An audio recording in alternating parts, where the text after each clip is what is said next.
दुनिया में पक्षियों की 10,000 से भी ज्यादा प्रजातियां पाई जाती हैं।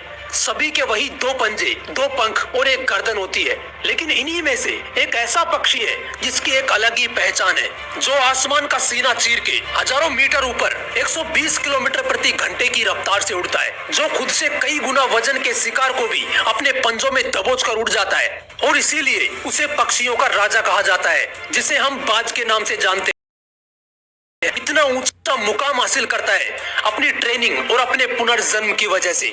अगर आप भी बाज की तरह इस दुनिया में एक मुकाम हासिल करना चाहते हैं तो एक बाज के बाज बनने का पूरा सफर आपको जानना बहुत जरूरी है, क्योंकि 25 से 30 के बाद भी लोगों को रिस्क लेने से डर लगता है, लेकिन एक बाज के जीवन की शुरुआत ही रिस्क से होती है। जिस उम्र में बाकी पक्षियों के बच्चे सिर्फ चिचियाना सीखते हैं, उस उम्र में एक मादा बाज अपने बच्चे को पंजों में दबोचकर हजारों मीटर ऊपर आसमान की ऊंचाइयों में उड़ जाती है, उसे ये बताने के लिए कि तेरा जन्म आसमान का सीना चीर के सबसे ऊपर उड़ने के लिए हुआ है। तेरा जन्म पक्षियों का बादशाह बनने के लिए हुआ है। जमीन से हजारों मीटर ऊपर ले जाकर मादा बाज उसे अपने पंजों से छोड़ देती है और यहीं से शुरू होती है उसकी हाई रिस्क ट्रेनिंग। वो चूजा जमीन की तरफ तेजी से गिरने लगता है, थोड़ा नीचे आता है तो उसके पंख खुलने लगते हैं। नीचे आते आते वो अपने पंख फड़फड़ाने लगता है, लेकिन वो अभी तक उड़ना नहीं सीखा है। वो जमीन से कुछ ही मीटर ऊपर होता है। ऐसा लगता है कि कुछ ही सेकंड्स में इसका जीवन समाप्त हो जाएगा, लेकिन अचानक एक पंजा उसे अपनी गिरफ्त में लेता है और वापस आसमान में उड़ जाता है। वो पंजा होता है उसकी माँ का, जो उसके उड़ रही थी।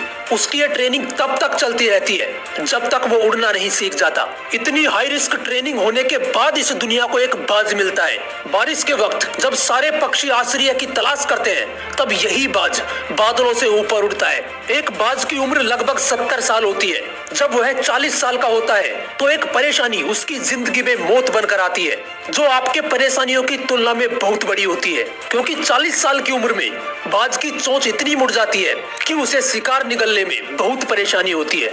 उसके पंख भारी हैं, छाती से चिपकने लगते हैं, जिससे उड़ना बहुत मुश्किल हो जाता है। उसके पंजे लंबे और लचीले हो जाते हैं, जिससे वो शिकार को सही से नहीं पकड़ पाता। अब उस बाज के पास सिर्फ 3 रास्ते होते हैं। पहला, वो अपना शरीर त्याग सकता है। दूसरा, गिद्ध की तरह छोड़े हुए भोजन पर निर्भर हो जाए।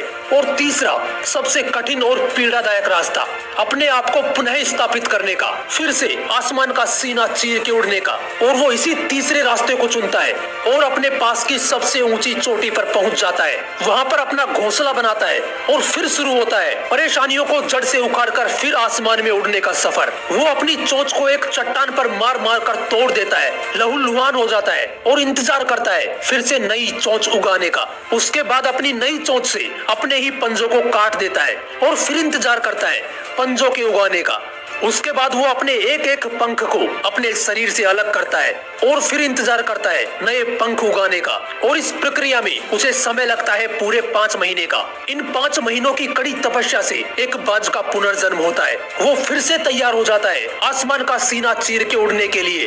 जो 3 रास्ते बाज के पास थे, वही 3 रास्ते आपके पास भी होते हैं, लेकिन कुछ लोग पहले रास्ते को चुनते हैं और परेशानियों के बोझ तले दबकर सुसाइड कर लेते हैं। ज्यादातर लोग दूसरे रास्ते को चुनते हैं। वो परेशानियों का बोझ पड़ते ही अपने लक्ष्य को छोड़कर एक नॉर्मल लाइफ जीने लगते हैं। और कुछ वो लोग भी होते हैं जो इन परेशानियों को लात मारकर अपनी मेहनत के दम पर बाज की तरह आसमान की बुलंदियों को छूते हैं। दोस्तों, बाज की ये ट्रेनिंग हमें एक बहुत बड़ी सीख देती है कि अगर रिस्क लेना पड़े तो लो, लेकिन अपने फील्ड में अपने आप को इतना ट्रेन कर लो कि उस फील्ड में आपसे ऊपर उड़ने के बारे में सोचकर ही लोगों के पसीने छूट जाएं। तभी आप अपने फील्ड के बादशाह कहलाओगे। Sachin Tendulkar, MS Dhoni, Cristiano Ronaldo ऐसे ही नहीं बन गए। इन्होंने सबसे पहले ट्रेन किया अपने आप को, फिर इतनी ज्यादा मेहनत करी कि इन्होंने अपने फील्ड में सबकी फाड़ के रख दी।